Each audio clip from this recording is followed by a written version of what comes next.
All righty. Hey, you know who it is. Bros with mics. We are back, man. Doing a two for today. 2 for 2. Back to back. Give me Oh, here you 2 go. for Back to back. Back to back. As y'all know, I am Cody. What up, boss? Tom. And it's Mike. Mike. Hey, it's and Mike's Mike. here from In the Nosebleeds on YouTube. Yes. Go check Yeah. him out. In the Nosebleeds. It's a great little show, little podcast on there, just like us. And we told y'all we're going to get people in here. We It got wasn't lying. It was not lying. It's not a lie. It's That boy proof. tells no fibs. No fibs. And today no we got lies a little. detected. Today we got a little segment for you as far as we're gonna do some predictions on this weekend's game, week 3. They call it week 3 of college football. So without further ado, we're gonna get right into it. And the first game I got coming up is Florida State and Boston. BC, Boston College, man. Watch out for them. They have Florida State as a 27-point favorite. Over under 48.5. I think they covered. 100%. I think they cover. Yeah, they I, cover. They mean, cover that it's- one. I don't think it's anything else to be said. I think this Is is it in Boston College? It doesn't matter where it's at. It can be. Yeah, it's in Mass. It is. It is? But At Alumni Stadium, yeah. it is. But I think they cover still. I think Florida State's just rolling. Yeah. Next on the list here, I got number 7, Penn State and Illinois. I did the fighting Illy. And it will be played in Illinois. But Champagne. they got Penn State here as a 14.5 favorite. That's not a lot. In the grand scheme of Illinois things. is one of those teams that you kind of like. They can get you. You know what I mean? Like Illinois is a team that can definitely sneak up on you and make some shake. But I think I got Penn State covering that. Yeah, I think so too. Illinois is just, they're a Big Ten team who can have an upset. I just don't see an upset at this point in the season when everybody's still healthy and rolling. Yeah. I don't think it's in the cards for them. So, yeah, I think Penn State covers that 14.5. So, I'd bet the house on that one, yeah. I'd piggyback off of what Cody initially said because I can't tell you how many years we've tuned in on around this time of the year and Illinois is matched up with a top 10, top 15 team because it's happened to Clemson. We'll take you back in a little history. Exactly. Clemson was over there and Clemson got dealt with. Yeah, I will say Penn State is better than that than that team at that time, so I think Penn State will be fine. Mm-hmm. I think Penn State will cover. I just think that's definitely not a team. Don't just walk in there and think, basketball school, we can be all right. Yeah, exactly. If you're sleeping on them, I hope you toss a turn. You can't sleep on anybody this time of year. Yeah, it's definitely tricky. Next on my list, I have number 14 LSU and Mississippi State. That'll Mike, I'll let be you a start game. that one if you want. You got that, Mike? Tell us what you got. What's your opinion on that? Like I was saying in the standings when we were talking about standings, I'm having trouble believing in LSU. Not just I understand they've got arguably one of the best defensive player in Perkins. He's good. I've seen it firsthand. He's a dog. Starkville at night or what is it? 12 p.m. It's a morning game. Yeah, so it's a morning It's early game. Hey, LSU does not do good early. LSU don't do good early. And them cowbells are something different. The people down there in Starkville with them cowbells, they did not play games. Take you back to last year, Georgia struggled. Georgia struggled with Mississippi State. And it took a third and fourth quarter for Georgia to really put the gas on them. But this would be my first kind of like shaky pick. Yeah. I think Mississippi State might squeeze that one out, in all honesty. Ooh, we think they get the upset. Let me ask you an sort of related question. Was that last year or was that Missouri and Georgia? Is that when Georgia struggled that game as well? Georgia struggled. Georgia struggled really bad with Missouri. Yeah. The game that we kind of separated ourselves eventually was Mississippi State, but Mississippi State was really good. I was getting that confusing for the people back home listening. Yeah, just to kind of clear that up. I was just getting that confused. But yeah, Tom? Yeah, no, I feel the same way. LSU does not do good early in the mornings, as we saw last year when Neyland rolled into the Valley and we took over and steamrolled them right there.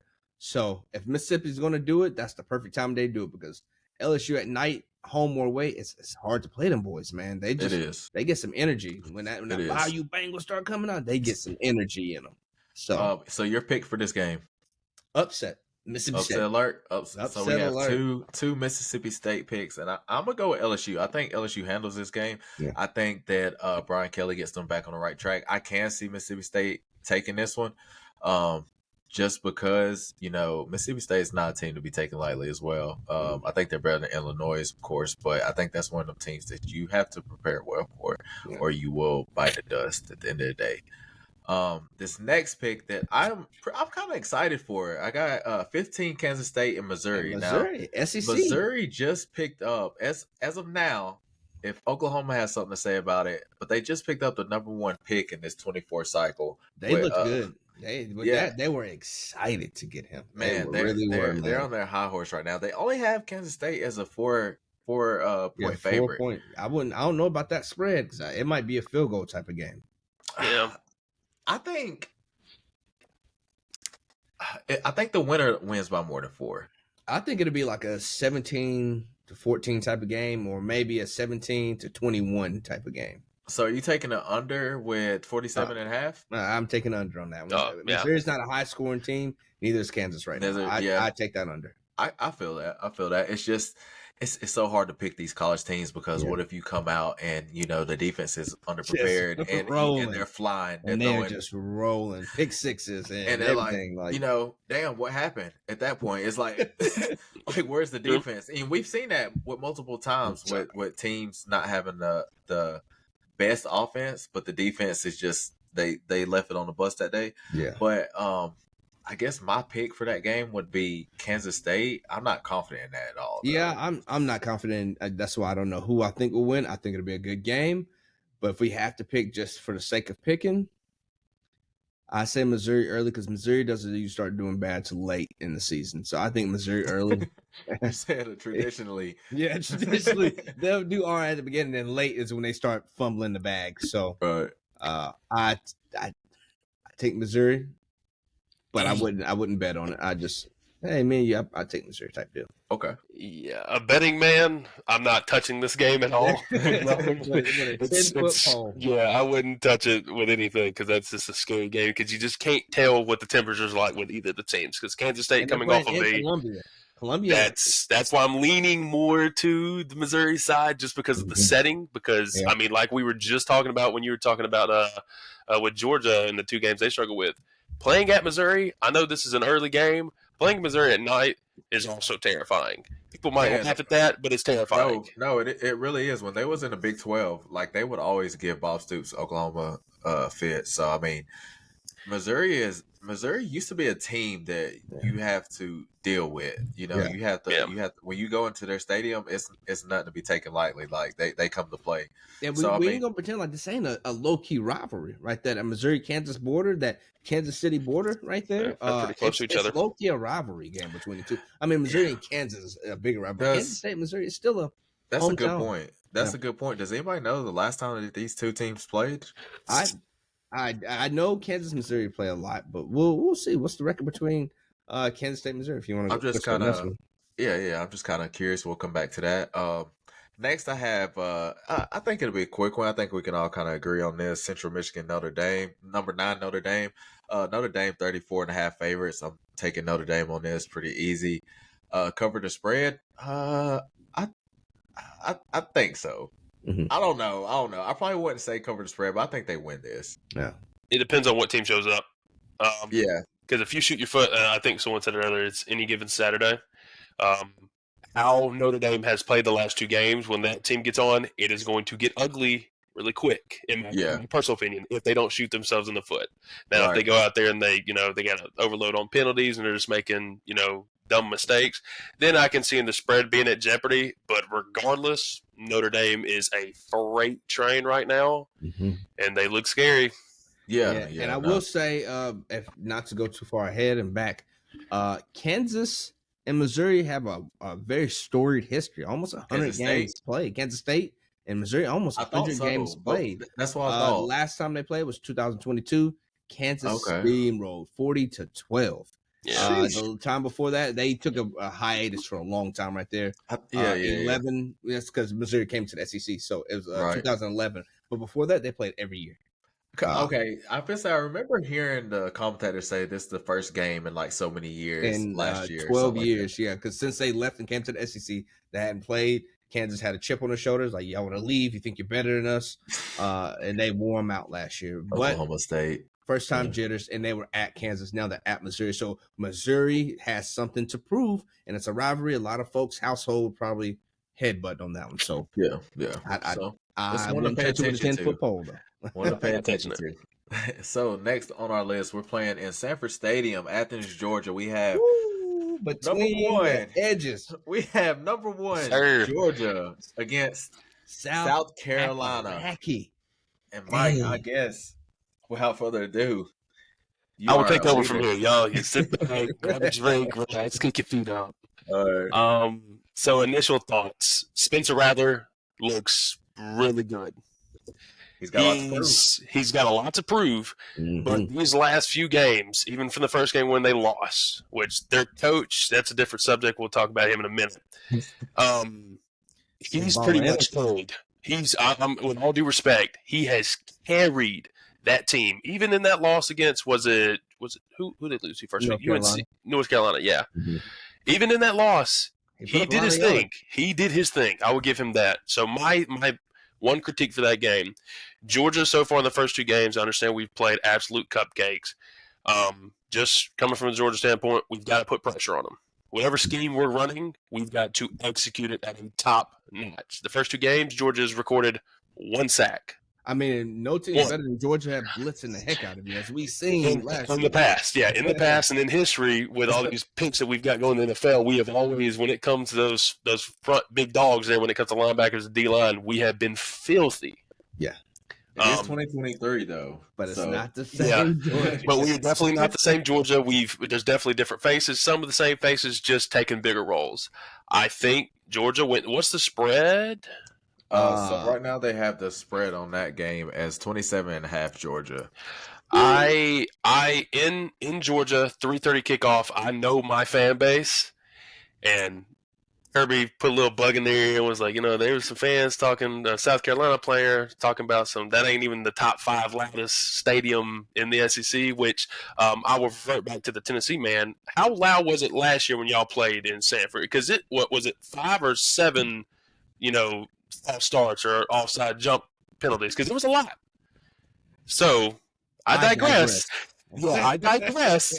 We can make it loud if you want it loud. So with that being said, I think Georgia covers. I think Georgia finally shows everybody what everyone's asking. Is Carson Beck like that? Who you got? I think Georgia covers. Brock Bowers has barely touched the ball yet, and we all know that man. Don't get twisted. That's that dog. I think Georgia rolls. I think it'll be close. Maybe the first 2 drives, both teams would get some good push. I think it's just going to be all gas, no brakes, and it's going to be them dogs, baby. No, okay. I definitely think this is one of those games that's a little overhyped. Mm-hmm. My biggest factor on this game is South Carolina's O-line. It's not good. It's not good. And one thing we know about Georgia is their D-line has been predominantly good in the past years, especially the last 2 years.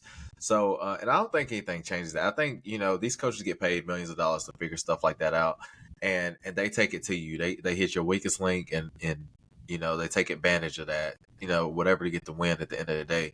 So the key is to go 1-0, and what do we have to do to go 1-0? And I think that is attack that O-line and not give Spencer Rattler any time to get comfortable in the pocket, because he can hurt you. Yeah, he'll gash you. I mean, he might not score, but he's going to put up a whole lot of yards to get you. So don't do him like that, bro. I 100% agree. I think it is a rivalry game. Not a rivalry. It's a border rivalry game. So that's going to make it all the more attractive to the folks out there. You want to see that hype up right there when you're on the border with each other. But no, I don't like South Carolina to win this one. I think Georgia starts off slow, as Georgia has done before. It won't be a steamroll until about, we'll see late in the second, third, and then we'll see the real Georgia right there when Brock Bowers comes alive. But that's the only issue I see right there is Brock Bowers. Now, everybody knows who your key weapon is. Beck is not a fantastic quarterback. He ain't bad, but he's not a great quarterback. He's very middle of the road. So if you can take away his highest target, it's up to that Georgia defense again to do as they've done in the past years. Can they do it again? I'm sure they can, but they got to key in on Brock Bowers to get that win. But I just don't think South Carolina's prepared for it just yet. So Georgia takes that one. All right. Got you. Next we have on the list, number 10, Alabama versus South Florida. I think we can all agree that Bama probably. I will add, I've heard so many, because being a Georgia fan, I've got family that are Alabama fans, and it's the go-to Alabama phrase whenever they either have a close game or they lose. Saban, it's the metal. He's going to have them boys rolling. I feel bad for South Florida. Yeah, I do too. This is a nice little vacation. It's a nice vacation for Alabama. Go out there to South Florida, put your toes in the sand, enjoy yourself, get your mind back right if that's what you're going to do.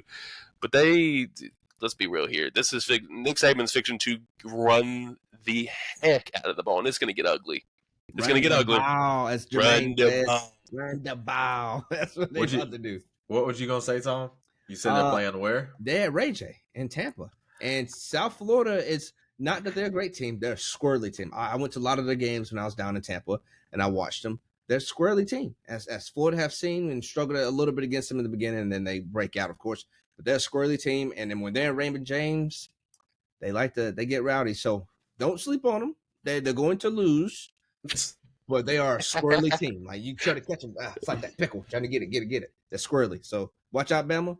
Don't go down. You have to win. They have to make a statement win. Bama can't go down there and just win by like 13, 14. They will. A statement win. They will. It's one of those teams that they're a little squirrely, but Bama handles business down there, I'm sure. So okay. So I think we all agree that we like Bama this week. Yeah.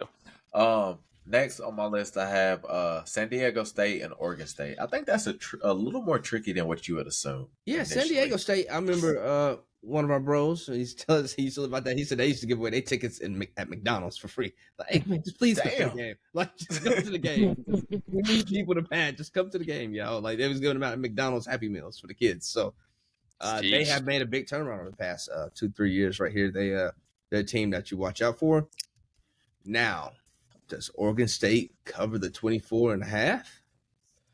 Bro, that's the thing. And I kind of want to just take a quick second on Oregon State, just because I'm asking you guys, because I generally do not know what this team is about. I really don't know. You know, DJ's leading the pack over there on offense, former Clemson quarterback. Mm-hmm. A lot of people like Oregon State right now. I don't really see, as far as liking them like that. Mm-hmm. I just don't know what I'm getting with Oregon State at this moment. Well, the thing is, what you're seeing right now is DJ Uiagalelei he's almost playing with a chip on his shoulder. He left Clemson, headed out west, and is trying to make a name for himself to make it big out there. He started pretty good. I mean, 28 for 38, 346 yards, 73.7, and a passer rating of a 193.6. He looks good, and that's what everybody's worried about. Quarterbacks in the Pac-12 seem to thrive over there, right? It's one of those leagues where you can put up those big numbers or you can look good, and that's the problem. Is the Pac-12 defenses aren't historically known for stopping great quarterbacks, right? They'll tend to let them run through you, over you, around you, and I think he's at that point where he has some very talented people around him. His running back and Damian Martinez is not a bad back right there. So I don't think San Diego's defense is able to keep up with them. They're not a top tier team out there. I think I like Oregon State, at least a 2-touchdown favorite as far as what was it, 24? Did you say 23.5 or 24.5%? One or two.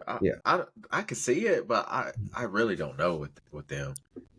So I'll add in my piece because you brought up a good point about DJ and kind of following Oregon State, why Oregon State has gotten this much kind of traction. Right. Think back 2 years ago. DJ is the starting quarterback at Clemson, starting the season off. He had a game against Georgia, which that was a very low-scoring game, and it was this one pick that caused that game to go from Clemson being in the dogfight to Clemson losing, which all due respect. Yeah, it was a very close game, 10-3. It was the only touchdown was a pick six by Christopher Smith. That was it, one of our safeties. He leaves there, or he doesn't leave. He kind of gets replaced by Cade Klubnik. Everyone is writing history over again. Cade's going to be the next Trevor Lawrence to come through here. This is what we do. We usually have a senior that stumbles and falls, and we'll get a youthful guy in here, and he'll take over. He leaves like he should have. I feel like that was the best decision for him. He goes somewhere no one would have thought he would have went, goes to Oregon State, and he, in my personal opinion, he's doing it better than who took his spot in Clemson in a conference that kind of stacked this year. Looking at the Pac-12, the Pac-12 looks a little crazy this year. Yeah. And they're gone. And Clemson's already fell apart. They've got hazards on, all the check engine lights is on. It's bad. Smoke is up. So I feel I'm not a big DJ fan. When he played at Clemson, I enjoyed watching him struggle against my defense. Thoroughly enjoyed it. But watching him go from the Dr. Pepper player, all that money, all the attraction, all the Clemson love, all that, gets his job taken, and he's kind of like cast it off as no one knows that guy anymore. This is perfect for him. This is exactly what he needs, not only for college football, but for his future. I think Oregon State's going to win. I'm pretty sure they'll win. They'll probably 14-17. But I'm also a betting man, and I have a little something to go with that game. And I have an upset. Actually, truthfully, I have an upset, but that is a hopeful man in me. Yeah, their quarterback has the most passing yards and the most rushing yards on that team. So the Mountain, they got some good folks over there. The Air Force Academies out there. Wyoming's out there, who we saw Wyoming got a good win. So if Oregon's not careful, their quarterback will run all over them. He's a shifty one. So, Tom, can I ask you, who do you got? Oregon State. I got Oregon State on that one. I got Oregon State by like a 14-point favorite. But just know if you're gonna bet anything, I definitely bet the San Diego State's quarterback getting some yards. He's gonna put up yards. And then I think, Mike, you have the hopeful. Got them Aztecs, baby. Come on, baby. Come through for me. Yeah. All righty. Next on the list, I have my boys, the number 19 Oklahoma Sooners versus Tulsa. We're not going nowhere. We're playing right in the backyard. I do want to give a little quick take on that. Is SMU hasn't been held to, 11 points or under since 2018. SMU has a very good offense. And the reason why I say that is because I'm a little frustrated with us at 19. I think Oklahoma handles this game. I think they cover the spread. What is at this point, it's kind of like, what do I want to see? And, I don't want to take too much time up, but I just want to see complete dominance on both sides of the ball. Yeah. And I think you need that to send a message to the committee, to send a message to your future opponents. And right now, I watched the SMU game, and SMU was blitzing almost every play, bro. And all we did was run the ball. Yeah. And for us to have 28 points, predominantly just running mostly for that game, it's impressive, but I don't like it, if that makes sense. So it's kind of one of those things where I like Oklahoma this year. I really do. But I just kind of want to turn the tide as far as I want to see us not choke down the stretch. I want to see us get there and make some shake. I like Oklahoma's defense right now. We're playing a lot of freshmen actually, and we're playing a lot of players right now. We do have a couple players hurt in this game, but I don't think that should be a difference maker in this game at all. But yeah, Tom. I like Oklahoma in this game also, and I think Oklahoma's right at 19 for now because you haven't got those ranked wins under your belt just yet. SMU was on a ranked team, if I'm not mistaken. So that's what it really takes to prove your mettle out here. Test your grit is to get those ranked wins. That's what the committee likes to see. They're not looking at just pure statistics. If so, a lot of people have been in a lot of different places. They're just going just off of statistic wins. So I think once you get deeper into your conference play, you start getting those ranked wins against your Texas. You don't play Baylor. And who else you guys play that might be ranked? We don't play Baylor. Yeah, so you don't play Baylor this year. But you got Texas coming up. Yeah. You have Texas Tech. Do y'all play Texas Tech? They don't have another ranked team on their thing. So y'all really have one big test coming up. Texas game. And that's the thing too. The Texas game is obviously going to be probably the game of the week if I had to guess for now. But I look at SMU kind of like how you look at Mississippi State. I don't think that they're better than Mississippi State by any means, but it's kind of one of those teams that you have to win that game at the end of the day. You have to win that game, and not only win it, but to hold the team to the fewest points that it's had in the last 4 seasons is kind of impressive, and that's for any team. You know what I mean? So they're very offensive driven. They have a lot of transfer players on that team, from Georgia, from Texas actually, and it's just one of those things that it's not our strength of schedule is not it's not great by any means, but it's just one of those things where it's like, how do you drop back after a game like that? I get the offense was struggling, I do, but I feel like as far as Oklahoma goes, that they're offensive driven for the past few seasons. Forever. I mean, well, actually not forever. They actually early 2000s, Nebraska and Oklahoma. Yeah, I would say early time, but for the past 20 years, almost close to, it's been offense. So. I say the past like 10, 15. 10, 12. With Trevor Knight there, that was very defensive heavy. But Mike. So, and I like Oklahoma here because what you're saying sounds a lot like what I think about my own team.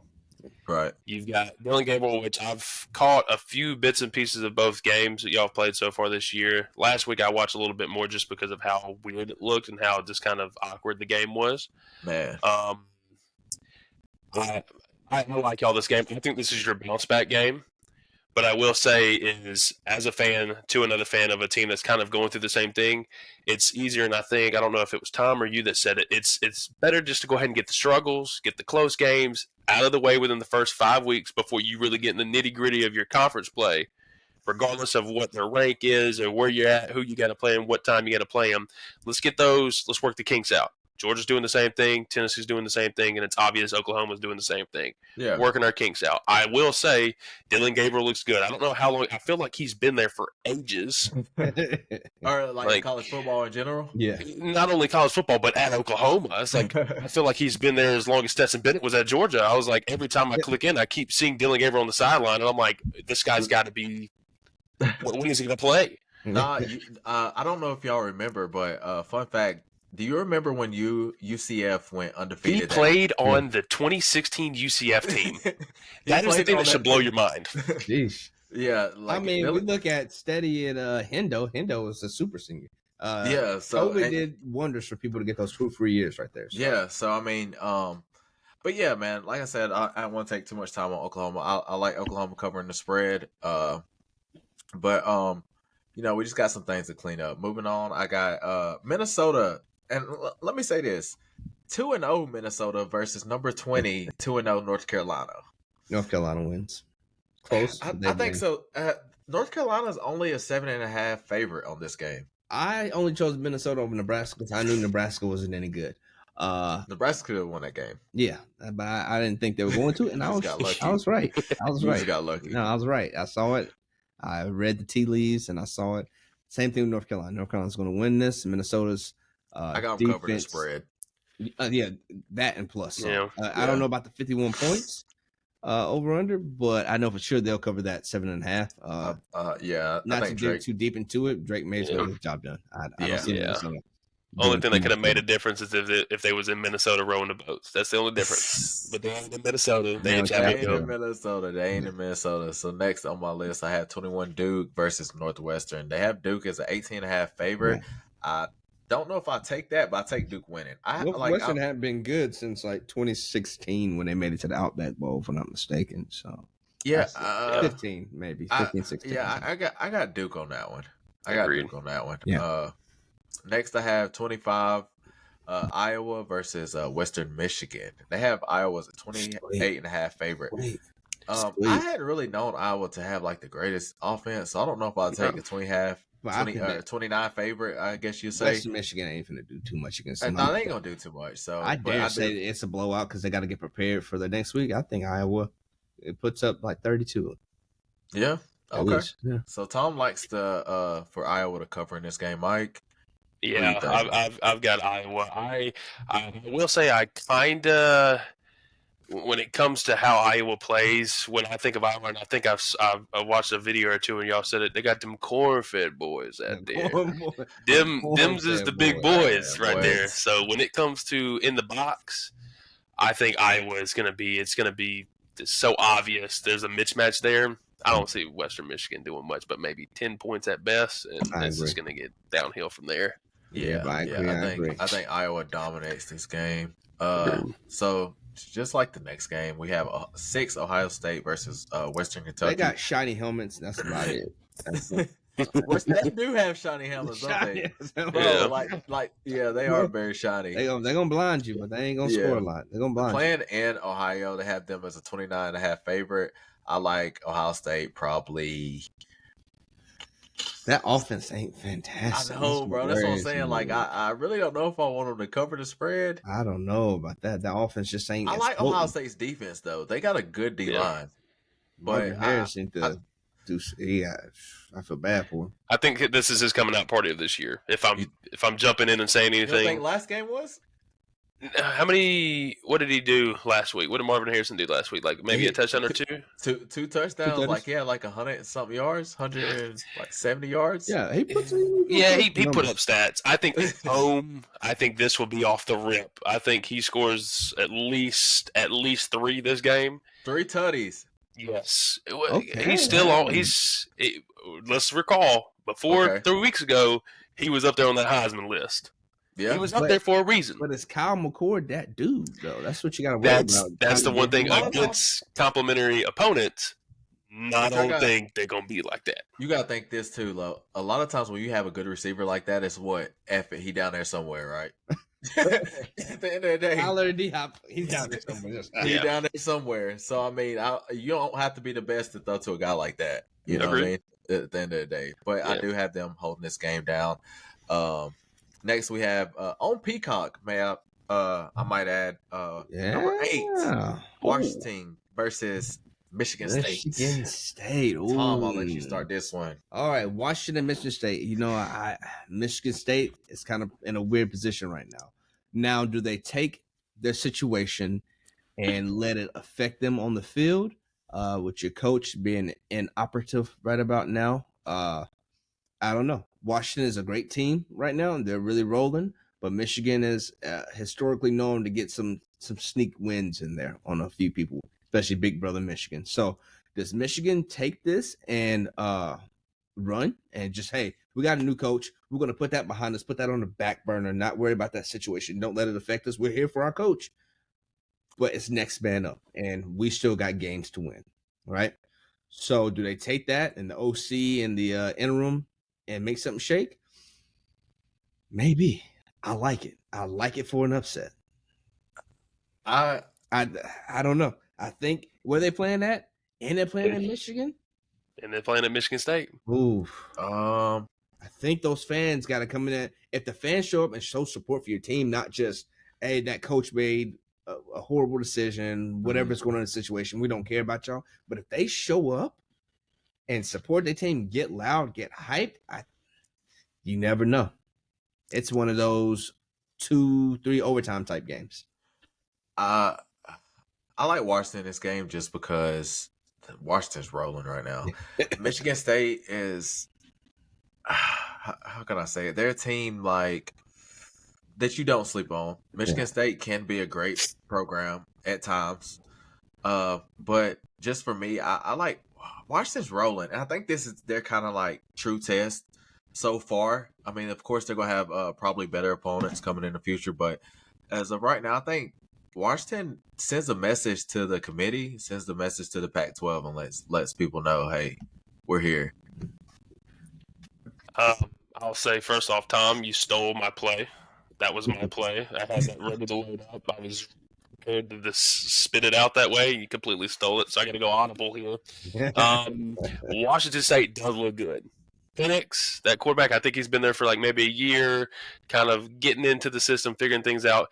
He's on the money this year. Washington State. Penix is on Washington State. Yeah, that's UW. Yeah, no, so we're at Washington. Oh, yeah. Well, Washington, he looks good. Okay. Their quarterback looks really good. My only thing, and it's going right off of what Tom was saying, it depends on what Michigan State team comes out. If you have the defeated, our coaching staff is kind of in a turmoil here. Our program is at a crossroads here. We're not sure what we're going to do. It could go one of two ways. Either that team can band together, that the whole university can band together, they'll show up and show out, or they'll just show up and just get through it.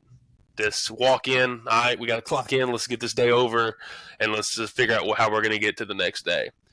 I like Washington, But for Michigan State to do what they've done the last few years and then to have this situation happen, I don't see them folding. I see them showing up and doing exactly what they need to do, regardless of who the head coach is. I love Mel Tucker. He's the previous Georgia coach. Always love him, regardless of what happens. But I personally think this would be Michigan State's best opportunity to say, I understand we've got problems, but we're here. And just because you're coming to town and we're slacking and we got things going on behind the scenes, I think, me personally, I think it's a close game. I don't know about the double overtime, close to an overtime game, but I got the Spartans, baby. I got Michigan State. I like it. Yeah. No, I like it. I said when first I thought maybe they can get to an OT type game. And you don't know. How you feel about it? I like Washington. I think Washington sends a message this game. Mm-hmm. I think they do. I think they cover and then some a little bit. So Perfect. I think Washington handles the cake right here. So you would moving just on. push instead, mix up a little bit because Tennessee's going to be really last and might talk about it a little bit longer. Do you want to just push through these next weeks? I think the rest of these games are wins, like Washington State over Northern Colorado, UCLA over Northern Carolina, Michigan over Bowling Green. Ole Miss over Georgia Tech. Georgia Tech just they don't have their stuff together, and they cover the spread for sure in that game. Texas over Wyoming. The boys in Laramie, they like to play hard, but Wayne and Laramie, they're going down to Texas, and they're going to get rocked 30 points on that one. Oregon over UYE for the dub, and Colorado State, because Colorado State is not. You can diss all you want at post conferences. It's gonna be a dub for Colorado. Yeah. I want to add to that Colorado game is I don't get why. Why they're out in there. a week. Yeah, but Colorado covers the spread in this game. It's over with. Yeah, no, Colorado State is a smaller school.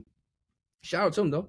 That's the Mrs. Alma Mater, Colorado State. So shout out to them. But Tom, can I give you an introduction? Yeah, man. For the last game of the podcast that we'll be covering today, 7 p.m. ESPN. We got the number 11 Tennessee Volunteers versus the defeated, very much defeated, 1-1 Florida Gators.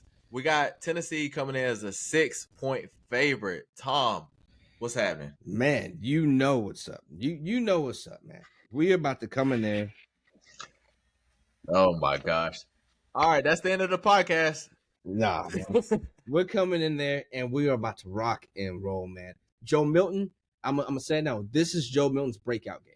Finally, we're gonna see why we want him at the helm. He's about to run it down the throat. Sampson, Wright, Jabari Smalls. These are players you're gonna hear the whole night. Their names. Keaton come across that middle. We've been running the ball a lot at the beginning of the season because we want to try to get prepared for this SEC play, to get our team ready for this. Because Heupel wanted to shift out of that. Hey, we're just going to go deep every play because everybody got used to that. Go fast, go deep. Everybody just started playing hurt. Now we letting them know we have a run team. They're going to bring the safeties down, and I think Joe Milton's going to get ready to start gashing people. I like Tennessee to cover the spread for sure. It's a 6-point game. 6 point. We cover that for sure. I think we'll go down there and beat Florida in the swamp. 7 o'clock. It is not an easy place to play. This is a pretty big rivalry game for us also, might I add. With them historically winning. And we won the last one, but they were on a streak for a while with that. So I think it's time to turn the tide back to Rocky Top. And we get the dub this weekend. I like them as well. Am I out of line for saying this? I wouldn't be surprised if I seen a Spencer Rattler, Caleb Williams scenario in Tennessee this year, with Nico taking over from Joe Milton in one of these big games. I wouldn't be surprised either. I wouldn't be surprised. And I want to say it here first. And I don't want to throw shade on Tennessee because I like Tennessee in this game. I like them covering the spread and a little more, honestly. But I would not be surprised with Nico taking over Joe Milton's spot. I like Joe. It's nothing to have against Joe. It's just it's kind of given the what they say is given. Not it, almost. It's the inconsistency for me with Joe Milton right now, and I think like you said this is his coming out party saying, look, we're here.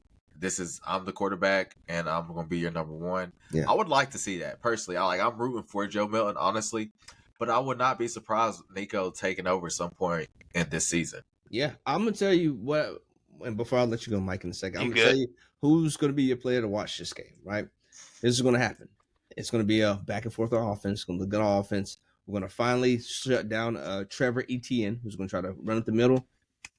Is that Travis' little brother? Yeah. It is. Oh, Yep. Okay. Graham Mertz going to roll out. And since everybody, they thought number 5 on Tennessee was the weakness, Kamal Hadden, we're going to try him and watch the interceptions come this game. They're going to try Kamal Hadden, and he's going to go out there. Aaron Beasley is going to be pressuring Graham Mertz out of that pocket. They're going to toss it up, and Kamal Hadden's going to get an interception. And that's going to be, I think, in the second quarter to give us the ball back. We'll score, and then we'll get the ball at halftime again. So I have them boys. If Joe Milton, just make an accurate pass. Don't be Bazooka Joe. Now, you can be Bazooka if you're running and pull like a Caleb Williams on the sideline to the backside of the end zone, which I bet we'll see a couple of those. Him running right, throwing it left to the other side of the field. Watch, we're going to see a couple of those. But we handle business. And I don't think this is Nico's coming out party today. You never know, come South Carolina or something, but not Saturday. Joe Milton, I got 100% faith in you. 100% faith in you. So, Mike, before you go, I want to say that they are giving Florida a 45.9% chance of winning this game. And also, Florida is the best. Florida look, their quarterback has more yards than Joe Milton right now. But, Mike. To piggyback off of what you just started off with, me personally, and this is coming as a Georgia fan, but also a college football fan. Okay. Florida looks like a tragedy waiting to happen. It's a Greek tragedy just playing itself out. They look rough. I'm not impressed with Graham Mertz at all. I forgot what game it was. It looked like the cat was running for his life the entire game. It was just despicable. No line whatsoever. On Tennessee's side, my little brother, he's probably going to watch this, and I've already talked to him about this. Milton's already had his coming out. As a Tennessee fan, you might be able to agree or disagree with me. That stretch he did last year against Clemson, that was his coming out. Yeah, because he got his job. He got his job taken from him by Hendon Hooker, which Hendon Hooker was a good quarterback. I'll give you that. He was a good quarterback. Joe Milton got his job back, took the reins after he got hurt. And then he had his coming out party. I think the thing that, and maybe you'll be able to either agree or disagree, I don't necessarily, yes, his accuracy is a problem. It's even a blind man can see that. Mm-hmm. His accuracy is a problem. He also doesn't have those guys out there catching the ball. Regardless of when they went, Tillman and Hyatt were really, really good. Yeah. And they weren't just ball catchers. They had speed. They had the ability. They had all the attributes they needed to have to make Joe Milton and Hendon Hooker both look like absolute dog quarterbacks. They provided that. Yeah. You don't have that caliber anymore. You've got good receivers. I will give you that. I'm not dogging your receiving core. We got Thornton. We got speed. Oregon. We got speed. But when I'm watching an open touchdown and it bounces off the face mask, I've got questions. Because if it's Jalen Hyatt or Tillman, that ball ain't dropping. So there's obviously a decline. As much as I would love to watch you two just beat the crap out of each other and make you both look like fools, I would love that. Why not? Embarrass yourselves on national TV at a nighttime game. Please do. It'd be hilarious. It is also the fight for the East. Mm-hmm. Who's going to be that team that contends with us? I already told my family back home that Tennessee was going to be that team this year that would compete with us, respectfully. But I got Tennessee winning. What y'all said the spread was? 6.6. Covering the spread. It was 8.5. Now it's down to 6. Cover the spread. Cover the spread. But I just see Tennessee just like how they've the last 2 weeks. Take some time, get Joe Milton dialed in. And my one tangent I will say, sorry if I'm running late. Nico, he's not prepared for this. I understand he's a guy. Not for a rivalry game. I've seen him in person at a 7-on-7 out in the West Coast because that's where he was from. I've seen him in a 7-on-7 in person. When it's 7-on-7 and you can wear PJs and a beanie and throw the ball yards, cool. All power to you. But when you put dudes coming after him, regardless of what team it is, I don't know if he's got the mental capability or the athletic ability to get up out of there like Milton does right now. That's a large man. And pause. It just scares me seeing him. Pause. We'll resume, but pause. Yeah.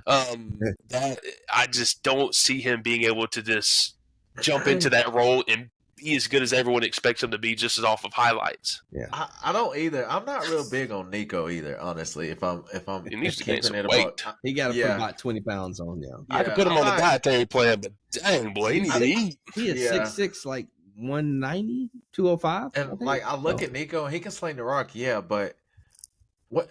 It's different from when you get hit a couple times, and now you trying to get that thing out as quickly as possible. Yeah. You might not be making the right reads.